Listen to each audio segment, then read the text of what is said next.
Good evening, and welcome to Law Talk, the TV show that brings the law and the issues of the day into your living room. Tonight, Mark Malachowski, myself, and Dan Cockey are here to discuss some of these issues. James Barrett's not with us this evening. And the first issue we're going to talk about today is Dominic Strauss Kahn, or DSK. So, Dan, elucidate us a little bit on what's going on in that case.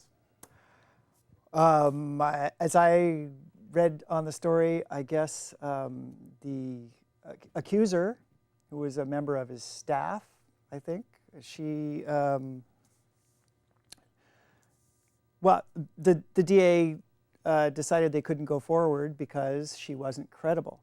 Well, what happened, in my understanding, is it was a Nafistan Diallo, and she was actually the maid in his hotel. Nafissatou Diallo. Diallo. Now, she was the maid in his hotel, and what she claimed is that when she was up there making up the bed or cleaning the room, he came out of the bathroom, disrobed, pushed her down, and attempted to take advantage of her. You know? Could have happened. Okay, he maintains he didn't do it. Right. Okay. Right. And so that's that's what happened.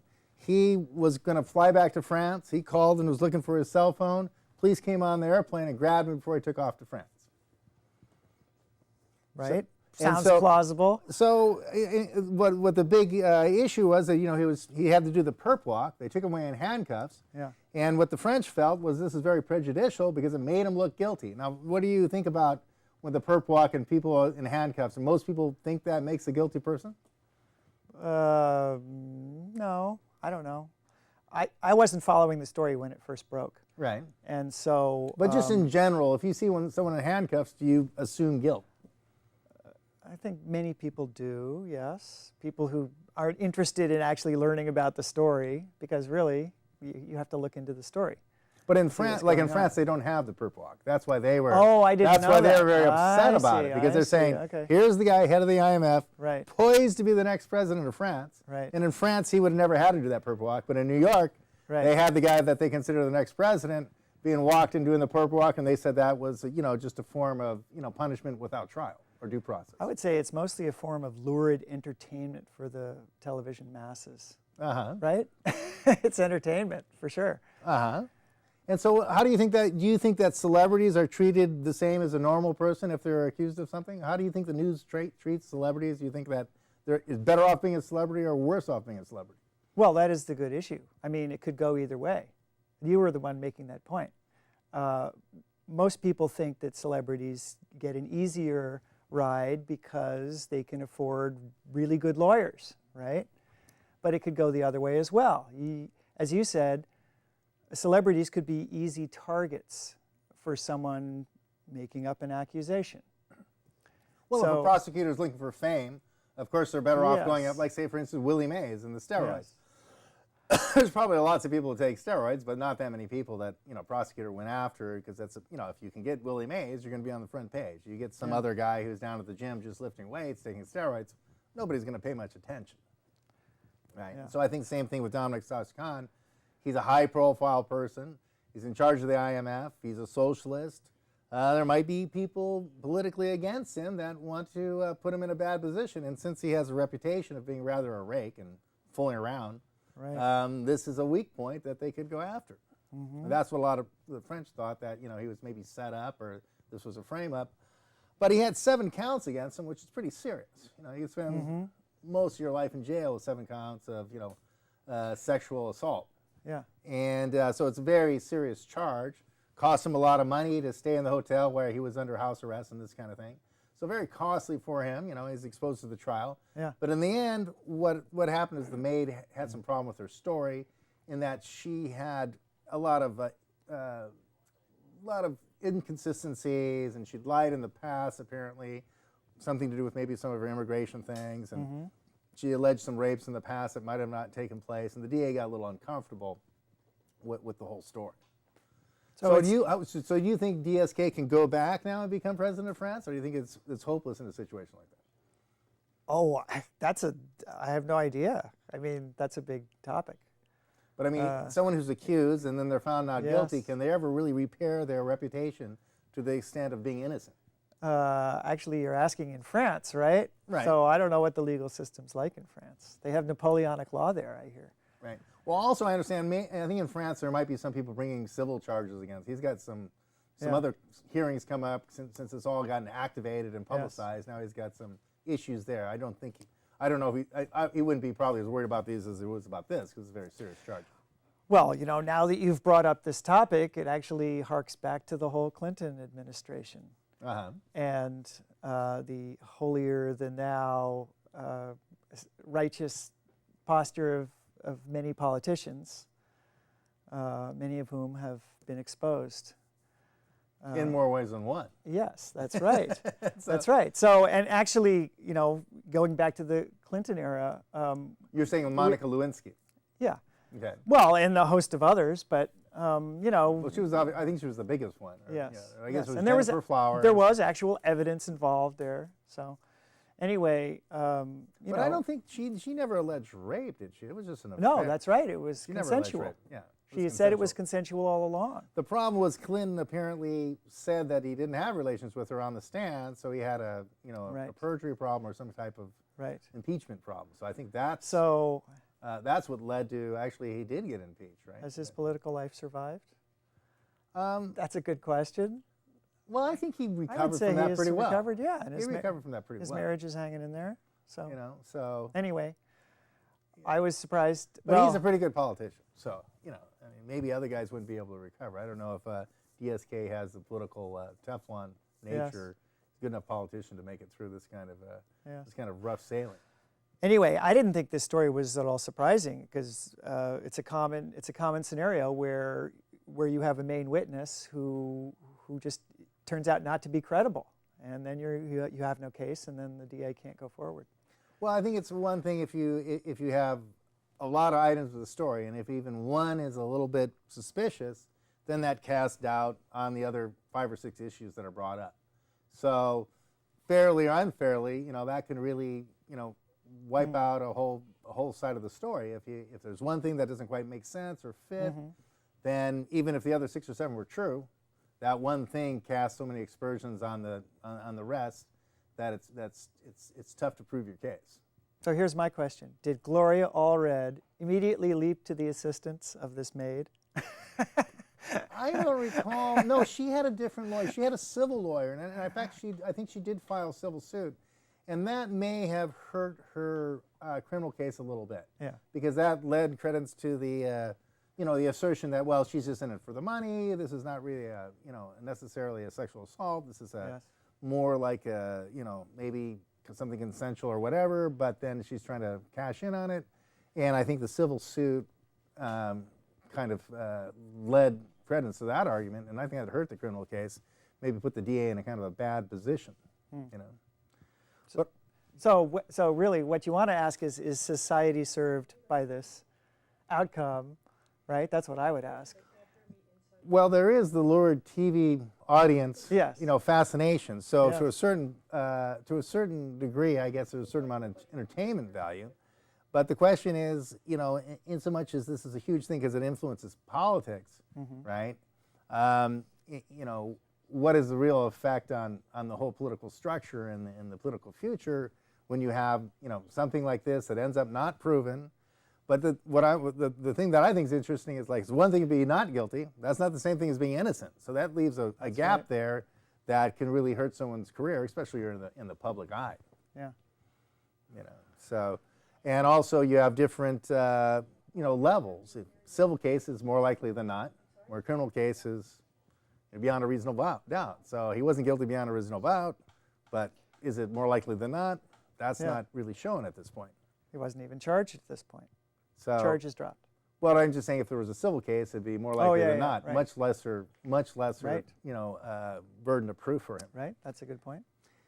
So, so Dominic Strauss Kahn, he's had a rough go of it, but let's move on and let's talk about some of the things that are going on in the Constitution today.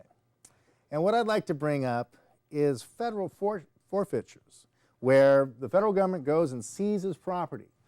Now, what have you heard about this, Dan?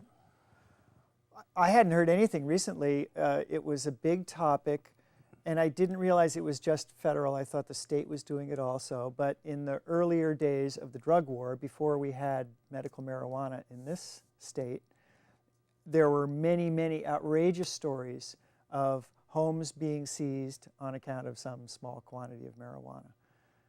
Many stories like that.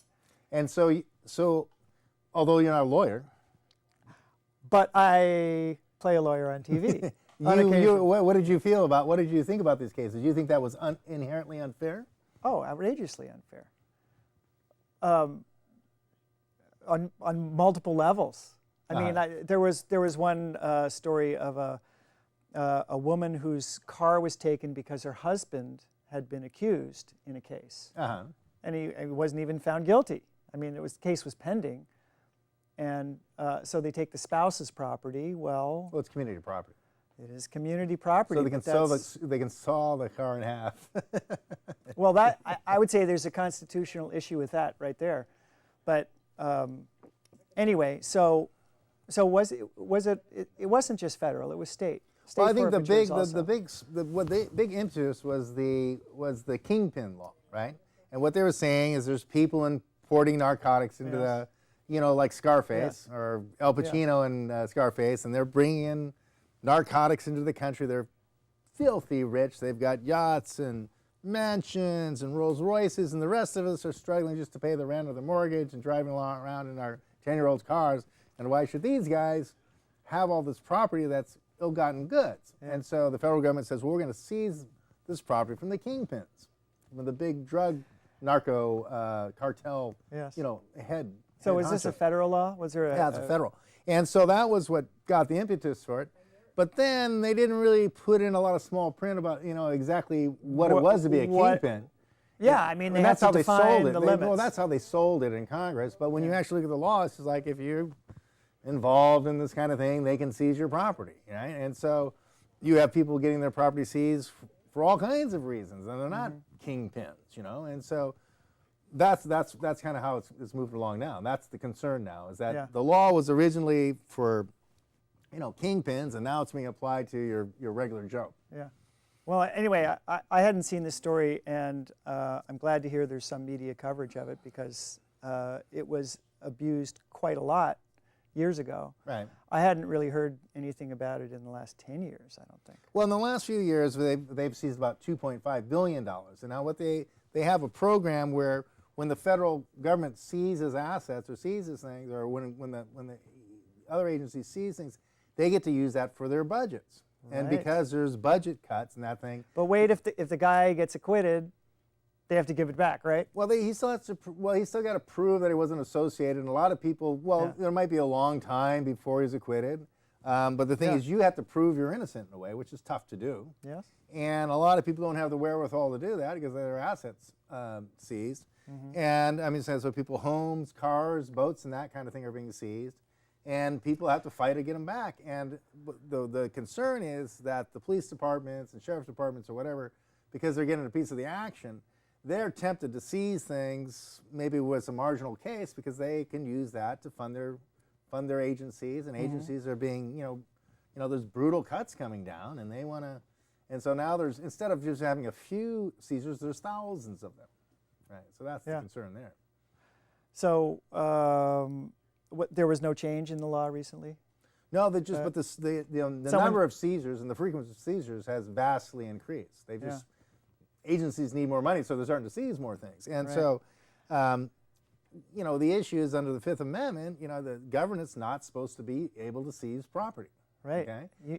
You made the good point about the forfeiture being in the Constitution for a good reason. I hadn't heard that the British were seizing possessions of colonialists.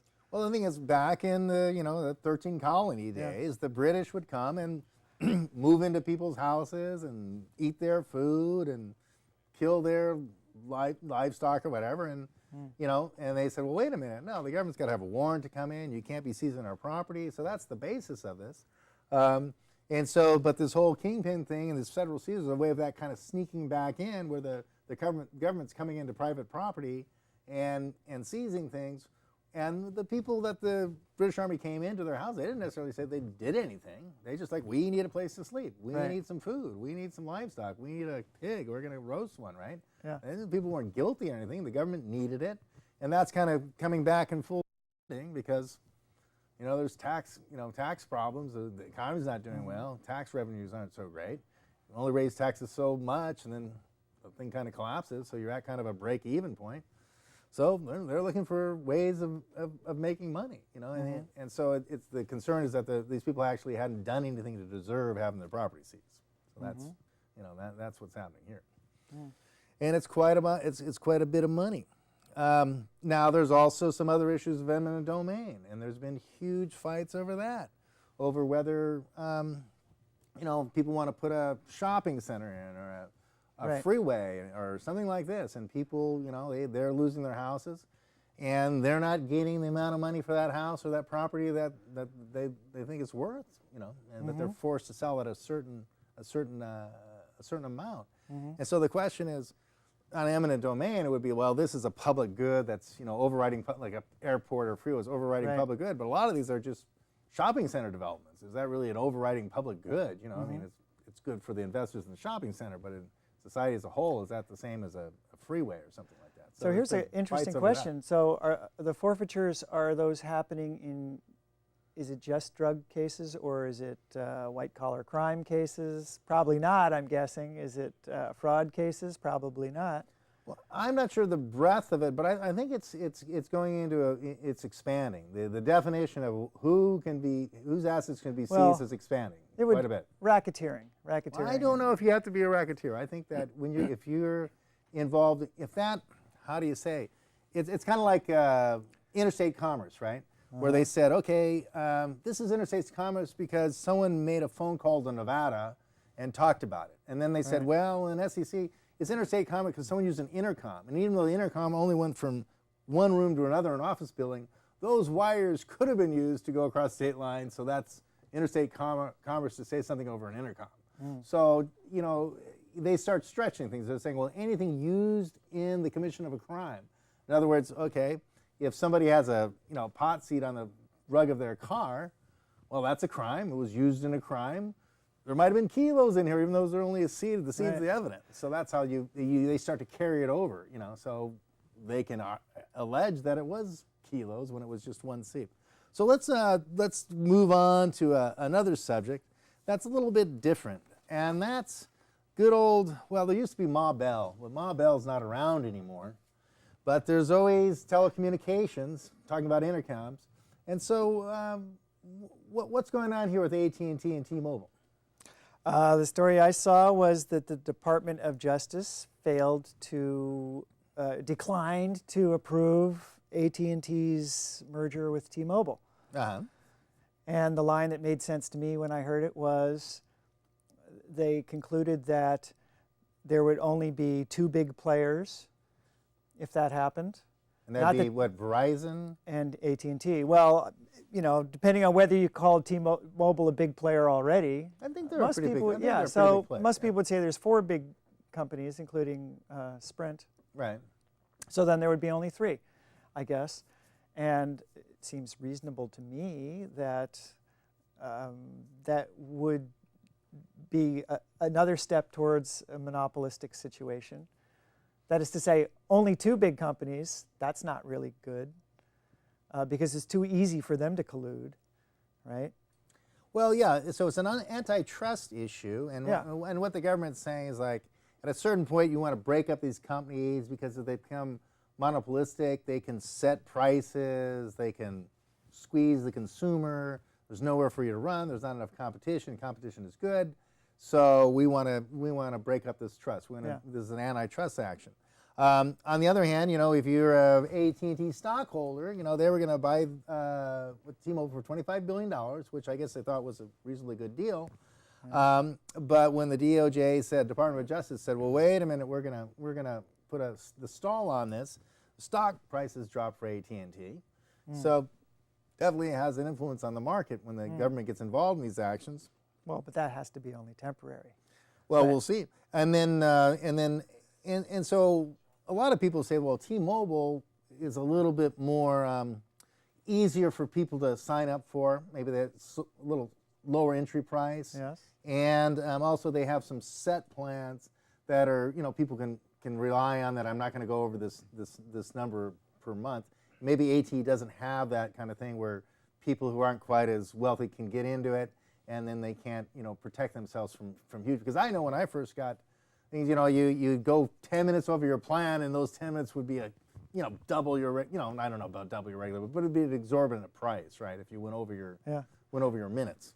Well, that's an argument why T-Mobile might be better off staying independent if they have a market plan. If they have some advantage in the marketplace, they can grow better. Right. By being independent. I think it's on. I think T-Mobile has good service too. So I don't know. I've never been with AT&T. Some people say. So there's two types of service. There's a service of actually call drops, right? And if some people have said AT&T has more call drops than T-Mobile, and there's also the service when you go to the counter and you're trying to get something fixed or you have a question or something like that. So some of the issues there, you get varying reports of who's better at that. I think the main thing to say about this case is I used to work in the telecom industry, and the general trend has been, since AT&T was broken up into the 7 baby bells, right, they have all been merging back together, and we're now back to just 3 or 4 big companies. And it's actually nice to see the regulatory agency have a little spine for a change. Don't you think? Well, I'm saying sometimes when you have a breakup, sometimes service goes down because... Yes, that's right. The competition goes up. The competition goes up, but sometimes you can't get... And also it wasn't spamming, but it was something when someone grabbed your number and took you from AT&T and moved you over to something else. But there was a word for it where they would, talk to you and they'd grab your number, and you'd end up being with a provider you didn't know you were with, so you got the bill and stuff like that, and then, and sometimes you'd have providers promise some certain things when they couldn't deliver because they just didn't have the capital to do it. Yes. So when it's too diversified, sometimes the service goes down. So there's it's hard to find the happy medium on that. So I don't know. Always splitting things up is always good, but I think there is kind of a tipping point somewhere, and you're looking for it. Yeah. I'm not sure if this is that one, but what AT&T is arguing is that network capacity, they want to increase their network capacity, right? So they're going to spend this $25 billion, buy T-Mobile, and increase their network capacity, and that's not because they want to get rid of T-Mobile. No, it's just that they want to increase their network capacity. What about that argument? That's a reasonable argument. That's why we have regulatory agencies, to kind of balance all the factors.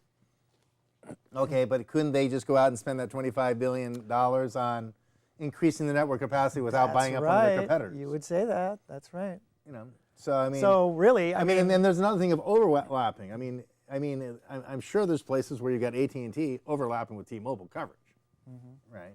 And so that's not really increasing your network capacity per se. If you're both covering San Francisco and you buy that guy out, well, does that? I don't know. Maybe you get better service. I don't know.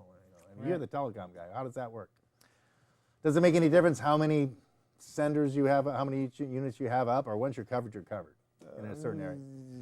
I don't know. Coverage is an endless issue and costs a lot of money to put up new towers. Right. But it's probably cheaper than buying other companies. I don't know. It's a complex thing. Many parameters that you could argue either way. There would be a lot of redundancy in their coverage, which would be efficient to remove. Right. Now, talking about corporations, what about this American Invents Act that came up the other day? What's going on there? Yes. Thank you for bringing that up. I just listened to a few hours of debate the other day. I hadn't heard about it, but I guess Congress has passed it, and Obama is expected to sign it. Right. It's long overdue reform of the patent system, right, which many people can rightly complain about. The experts seemed to agree that really not much reform is happening.